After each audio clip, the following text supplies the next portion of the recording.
Split lang ng split TNC vs magdamag. Omega, guys. Pertandingan Mga macro pertama, gameplays guys. kapag Sudah meron mga lebaran. mo. And also, it So, allows oke Smart Omega guys, to kita draft a mulai very guys. team fight heavy Apa comp guys? with 4 players. Sudah Kasi meron dia pa pang ngerti isang guys. split push on the XP lane. Masih And again, kilala semiteng natin si gitu ya. Ryota. Coba lah semi fighter ya. But instead, Fighter they go for the semi marksman sih route. They dulu go guys. with the Paham carry. dulu. It's very good against the Barats.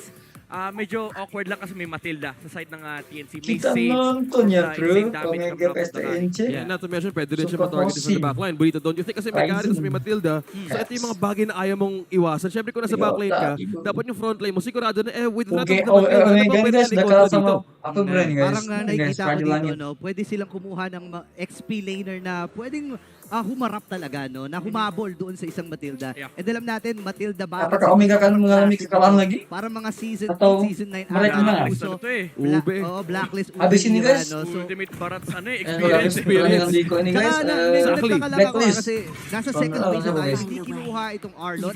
Kari. Diba ang route dito Yeah. ng Omega? Parang first time ata natin hindi nagkaroon ng contention pagdating sa Arlot, no?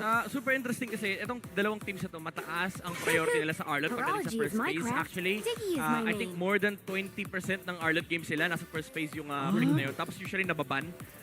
Ngayon, they do have the option to go for the Pakito on the second phase. Pero they opted to go for the Vexana ban and Digi ban naman for TNC. Yep, the stats of Ryzen on our screens, looking at the KD of 1.84. So we're looking at the focus of the junglers ngayon ng dalawang team. So that's the reason why maybe the man of the back siya para ayaw nilang ganong kahirap din yung counter with the Fredrin matchup as well. As you've mentioned nga, pwede magkaroon ng weird team fight or maybe extended teams talaga. Merong push and pull, may hila mula kay Matilda. But with this kind of KDA, so may kailangan ba silang tapatan dito to cope or parang pang dagdag with the Fredrin? I'd say kailangan nila yung hold talaga, yung CC versus hindi yung CC ng kalaban na. Crowd control versus tama. the Barats. Kasi as far as Omega lineup goes, yes, meron kang tempo controller in terms of team fighting, kasi meron kang damage, meron kang save, meron kang utility, meron kang decent control from the Fredrin, pero yung totoong lockdown, medyo nagkukulang kasi may CC pa eh. May hirap mong CC na. May CC na may CC. CC na hero sa kabila na kailangan mong patayin para makagalaw yung carry. Yun. Yun nga. Tsaka Tawagin ko na lang siyang Ate Cici para nito yung malito eh. Yan. Si Ate C. Si Yoyo Girl. Si Yoyo Girl. Si Yoyo Girl. I really like this draft coming out from Smart Omega. Binanggit natin yung Lilia kanina. But then, hindi pinik up. Tinanggal nila yung Lilia. So it does leave up the option of Omega forcing out the Valentina. Interesting tong Angela Ban. By the way, talagang anti-Rebo strat. Itong ginagawa ng TNC. Yun nga, no? Parang sinusubukan ata nila si Rebo eh kung merong bang mga set-up hero to. Pero speaking of Kung that, nag-a-arlot ba, no? Si, yun nga eh, si Bossing. baka mag-arlot or mag-masha to, ha? Tingnan natin. Ay, Parang yung tsaka din TNC. nakaban yun ah. Parang tinetesting ng TNC. Singa, MPL singa, team yun siya. Kuya Rebo. Doc Rabes, pakita mo yung mga, yung mga fresh na daliri mo dyan. Ayan. Pakita mo na hindi pa naglalakyan. Pwede mo pa i-flex, konti pa kasi wala pa yung Arlot. So, Open ito, pa nga guys, eh. Tignan mo na. Pati din yung Angela, you said it was interesting. And Let's go! Ito. Arlot, boss. Hindi pa sure. Di pa sure. May XP pa, Next side lang kami ng konti, pero Pwede ilagay kay Ryota kasi yan. ay, pwede pang flex. Yeah, it's a decent lane matchup versus the CC. Actually, medyo pagaling yung pumindot yan sa XP lane. But again, it is a hero that can deal with the Barats and the Matilda well. Kasi yung displacement na binibigay ng Final Slash, medyo nakaka-bad trip yun. And considering na ile-layer mo pa yan sa Paramis, ang daming displacement technique dito ng Smart Omega. So kapag na-miss position dito yung TNC, even though may save mula sa Matilda, masyadong maraming iintindihin itong Barats. So now TNC, they did pick up the Valentina. Kulang sila ng marksman dito, I think Claude, either the Claude or the Brody, para may pambasig sila nung Netherrealm. Actually, pwede pa nga siya dito eh. Pero let's see. Ay! Roger! Okay. Roger ang kinilang kinuha dito. Pero kung pagbabasihan natin, nabanggit Wag din na yan, natin guys. itong Valentina. Florin. Oh, one-time contention rate with 8%. Kamusta naman ang Florin for this? Kasi may early game to. Tapos ito about the Florin adding to the composition of Smart Omega. Okay. Ito yung usually tinatawag natin ng mga yung 4 protect 1. May Hari sa lineup mo. And essentially, that's the carry. Kasi kapag tinignan mo, meron kang Fredrin na front line, may pang-sustain ka, may pang-save ka with the Netherrealm of the Paramis. Meron kang dagdag sa attributes mula sa bulaklak sa binibigay ni Florin. And also, yung setup sa manggagaling mula sa Arlot. So I think Smart Omega here is really keen on putting Pertandingan a di mo, lot of guys. their resources into their mid lane. Para Parang sabi ng Smart Omega, Omega dito, mga guys, walang mamamatay sa TNG, pamilyang to ha. yun daw, Meron guys. tayong heal, andyan yung Bloom ulti, nandyan din yung Netherrealm. So let's see kung Wow, paano papaganahin ito Roger, ng bro. Smart Omega. Pero in terms of damage at yung flexibility kasi, may kita natin parang nasa TNC. Yeah, kasi one thing na kailangan din isipin dito ng Smart Omega is yung Roger. I wouldn't say it's a winning lane, but I would say mas malakas lang din yung presence ni Roger versus the carry kasi nandun yung mga pokes, and also he doesn't mind playing into like the warrior boots, yung mga physical defense na shenanigans na nangyayari na laning stage. Kasi HP based damage naman yung kanyang normal attack. And I think pwedeng gamitin to ng TNC para makapag-snowball ng mid-game. And yun lang din yung problema kasi ng lineup ng Smart Omega. Dahil sobrang reliant mo sa game ng carry, talagang late game pa PL Philippine na, guys. So may panahon ng Omega TNC, parang guys. mapagana to early game. Let's see how this goes. First game ng TNC versus TNC Pro Team versus Smart Omega. Dito tayo magkakaalaman kung ano nga magiging matchup na pwedeng maging matagumpay for their story in the second half of the regular season. So, explain matchup Heads versus Ryota. As nakita natin kanina, you were mentioning, akala natin pwede ito maging roam Arlo, pero explain na punta yung hero na to. Yeah. Parang flex pa talaga nila. And dito natin masusubukan ang ka-ekspertuhan ni Doc Ribs kasi usually nagagamit niya mga Rafaela, mga Doktor nga eh. Oo. Doc, pahil, Doc. Pero interesting Quantum Charge para guys, dito apart kay ka, Yasuo habang akan- classic kanina ka sa Ryota, Brave kaga. Sprite para sa isang carry. Yeah. Papuhantang, guys. Actually, ang super Seperti biasa, interesting guys. dito, naka-support Sabi emblem ko, na Omega kemarin, guys. we saw Dua last kosong week yung Omega, guys, CDR kalah, build guys. na nauuso ngayon lalo sa RG. Apakah Actually, TNC unang akan kumuha ng mengalami Steam, kahit kekalahan medyo- atau Omega parang yang medyo mengalami half-hearted kekalahan pa siya? na CDR build. Tapos si King Kong umarangkada na full CDR Kita talaga lihat ya, with guys. Thunderbird and Oracle. This is something that we could see actually from H2O. And ang kinagandahan doon is talagang aarangkada naman yung lineup ng Omega Yeah, pagdating guys. sa crowd control. Yan na. Hindi na sisi babanggit ko sa main. Crowd Sisi control. sa kabila eh.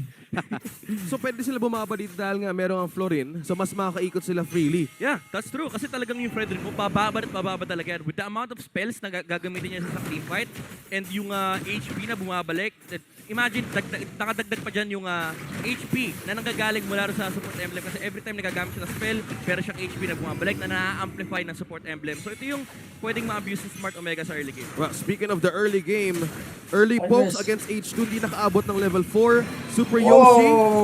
Grabe naging delay. Pwede mo kang may ipit at Uy, napalalim sakit na, ng isang uy. member ng TNC. Pero makakapag-back away. Oy! May flager pang ginamit doon. Yung Super Yoshi nakaligtas. Pero isinuko ng Smart Omega yung unang turtle natin. Pero may bakbakan na dito sa Purple Buff. Ginagawang Lord yung Purple dito mga kaibigan. Papasok na nagamit yung Netherrealm. Ang Sensei ganda pa, guys. versus Netherrealm. Habang Sensei naroon. Lang nandiyo dito si H2O. At si Ryota ay makakakuha na ng isang kill. Ryzen falls down. Grabe, naging tuloy. Ito yung sinasabi nyo kaninang layering of crowd control against the lineup of TNC. Ito yung pang-pa-step. Ito yung parang nitrous oxide na pwede mong gawin sa lineup na to eh. Pwede na yung tuloy-tuloy, di ba, Midnight? Yan, talagang non-stop. Hindi mo kailangan pagpahingayin yung kalaban. Unfortunately for Smart Omega, nakuha pa rin yung purple buff. So Ryzen definitely is still ahead when it comes to XP. It doesn't matter na nakuha yung kill sa Barat, pero mid lane though, Yoshi. Ay! Nabigyan Hello, agad. Omega. 3 versus 1 ang naganap doon. Nagamit naman ni H2 yung kanyang retry. Pero mahaba-haba pa naman yung objective na darating. 46 seconds pa. Pero looking good para dito sa Smart Omega. Yep, early game advantage and lead. I think kailangan din nilang bantayan ito. XP lane with the pokes and against heads as well. So may konting bantayan na nagaganap in terms of getting the camp. And teka lang. Yasuo mukhang may ipit sa taas. Laban sa tatlo, may hila. 3v1, nahatag dito. Yasuo, magta-transform siya doon sa pagiging wolf. Habang si Super Yoshi naman, sinisipatan lang din niya dito si H2. Sinisilip lang niya, pre, bawal ka mag-farm ng mataim team. Kasi nandito ako palagi. Invade. Tingnan mo naman, wala talaga mamamatay. Nakabantay ba naman si Okira at saka si Ribo eh. Yeah, ito na. Unli invade. Paano mo pipigilan? Meron bang oras yung unli invade o bahala ka na sa buong araw na unli invade yan? Well, Midnight? ano talaga timingin ng retry, and of course, kapag kaya pa ng lineup mo, and with the insane heal na mayroon yung magkabilang koponan, talagang expect nyo na maglalaban talaga sila sa jungle a lot in this game. Pero gusto ko lang banggitin, no? Ito na talaga yung panahon ng Thunderbird Marksman. Huwag na tayo maglokohan. Kapatid kay Kari, yes. Pakunatan. Pakunado na talaga eh. And now, again, second turtle, ibibigay muli ng Smart Omega para pag may inaantay silang power spike dito, hindi sila nakikipagsabayan. H2, usually pag nakakita tayo ng Fredrin, tas may kasama kang healers, plus the Netherrealm from this Paramis, dapat go kung go kay. Teka lang, calculated risk ba ito? Teka lang. Top lane, nakuha ng TNC ang attention ng Barangay Omega. But going back to that point, Burrito, how about that? Merong nagaganap na ganong trading and object and you're willing to risk it midnight. What's the call? Ba't nagiging ganon? I mean, for TNC, kailangan nilang gawin to kasi as much as possible, kailangan mo i-maximize yung early lead ng lineup nyo. And especially yung usage ng heroes sa composition ng TNC. They're technically allowed to do this because they have stronger early game heroes. Kita mo naman yung damage, yung sustain, yung utility, and yung mobility. At this point, wala pa masyadong sagot yung Smart Omega. Ryzen! Dito na yung ultimate mula kay Ryzen. Ibinugay niya dun sa may bandang likod. Kaya lang si H2 at nandun din ang pagsalba ni Super Yoshi with that guiding wind. Pero sabi dito ng Smart Omega, tara, rundown ba natin? 5-man rotation from Smart Omega. Pero ang downside nito, sa baba, nalilibre lang si Hits na kumukuha ng Torre pero hindi papayag ni Smart Omega. Bakit sana gamit na doon? Mati ka din, Jim. Down to 15%. Flicker na gamit na. Tumatakbo under that turret dive para sa Smart Omega. Pero walang mamamatay sa pamilyang to. Nakuha nga nila yung Torres sa baba. May trade naman sa taas ng Barangay Omega. Okay, Pwedeng bumabad si Super Yoshi. Naku, nakasundot! And killing spree dito si H2 Walk Heads to the rescue pero wala na siyang naaabot ang buhay na Super Yoshi. Non-stop midnight. Grabe, kahit sa mismo ilalim ng Torre, wala silang pakialam. Medyo wala na talaga pakialam si H2 rito. Yung kanyang spread rin with the brute force breastplate. And yung CDR na sinasabi natin kanina, dagdag mo pa dyan yung movement speed, only chase for Smart Omega. Kumbaga, nung early game, tinitiis lang nila, sige, hayaan mo lang yung Barats, dumura dyan. And nung umabot sila sa timing nila, yung power spike nila nila, I think hindi naman ganun ka-worth it na mawala ka ng Torre sa baba. Pero dahil nakakuha sila ng tower sa top, and naprotect ka na lang Kari. Pero datot, Bugod na sila dito habang si Chom ay nandun. Free hit lang, pero sinasalo lang ng Vengeance. Ryzen again with a turtle. Habang sabi dito ng Smart Omega, sige, kung tayo ng hero. Ito na nga atang panahon. Ryzen! Makakuha ng isa. Shutdown kill para sa kanya, Netherrealm. Sabayang Netherrealm naman natin nakita dito. Ryota, Ryzen, pinupubog ng kapat ng Smart Omega. And he will go down. Makakaisa pa ba dito ang Smart Omega? Hindi na atras na sila. ito yung binabagit ko kanina, na-amplify na kasi yung presence ni Kari sa early game. Kaya worth it yung investment sa may top lane. Nakakuha sila ng tower. And ngayon, naisasama na nila si Job sa team fight. And remember, ang laki ng problema ng crowd control ng Smart Omega. Dagdag mo pa dyan yung slow na nagagaling sa Thunderbelt and yung true damage ni Kari, which is now online for Smart Omega. May layer na of damage na pwedeng igante sa lineup ng TNC Pro Team. At yun yung sinasabi nyo kanina na pwedeng maging uncomfortable yung Barats. Kung magko-commit siya sa Daytona's welcome, make sure meron silang follow. Kasi kanina, nung ginamit nilang nun, ang ganda rin ang pagkastando ni Ryzen eh. Tatlo yung nahuli, kaso nga lang, ang pwedeng bumabad sa mga ganong sitwasyon, yung Barangay Omega. So, dito pa ba, ang kailangan pa nila hintayin ng power spike nila in the later stage of the game para matapatan yung kakunatan ngayon ng Barangay Omega? Honestly, medyo mahirapan sila. Roger lang yung march nila, pero may clash sa may bottom lane. Hirapan natin nagamit kagad ng maagay na Atios! Flicker fire slash! Jom with the kill! Papasok na naman ng turn dito, H2O! Naibagsak! Yung operation shot! Pero hindi sa yung damage. Kaya na with the Dolan's work on pinupok sila! Roy Ryota boy pa rin! Effective play! And H2 and the gang! Pumapasok na sa base ng TNC! Habang nangyayari ang lahat lang yun, nagpupush pa rin sa taas si Heads. Kumukuha ng magandang objective na pwedeng igante sa Barangay Omega, pero grabe yung naging push na yun. Grabe yung naging team fight na yun. Oh my God, Ryota on the Arlot. And again, the chase potential coming out from the Paramis with the pull, yung crowd control na nagagaling kay H2, yung slows mula sa Thunderbelt. And again, yung cooldown reduction na meron ng lineup ito. Only team fight, only brawl for Smart Omega. And nakita natin yung heal kanina nanggaling kay Florine. Alam naman natin, hindi na-reduce ng Dominance Ice. Patong mo pa doon sa additional health na nakukuha ng H2 mula sa support emblem. So, ang daming backup plan ng Barangay Omega in terms of team fights. Kahit may maholding isa, meron pa rin pang salba. Flickers down for Okir as well as kay Ryota. Pero malang si Kuyo kumukuha ng vision. Pero gumamit ang ultimate. Habang sa likod, nandun si Jom. Ryota! And yung finals na nagamit na kanina ito yung R. Habang yung Lord ay buhay pa rin, nagamit na ang mga Netherrealms. Talunan muna. Kahit hindi mabagod ako kasi si Hens dito katamaan naman ng bula. Ngayon, atras Ay, mula gano'n. TNC and H2 dapat with yun. that Lord take. What a masterclass team fight mula Smart Omega. Ganda. Napakalinis nung clash na yun. Pumasok yung Matilda, hindi na nila pinansin pagkatapos dahil alam nila, okay, wala ka ng ultimate, wala ka ng second skill din, wala ka ng pang-heal. Hindi na nila mailalabas yung Barats at that point. Kaya naman nag-turn yung Smart Omega, pinasok agad nila yung Barats. And again, ang problema rito for TNC is wala silang pambasag nung Netherrealm.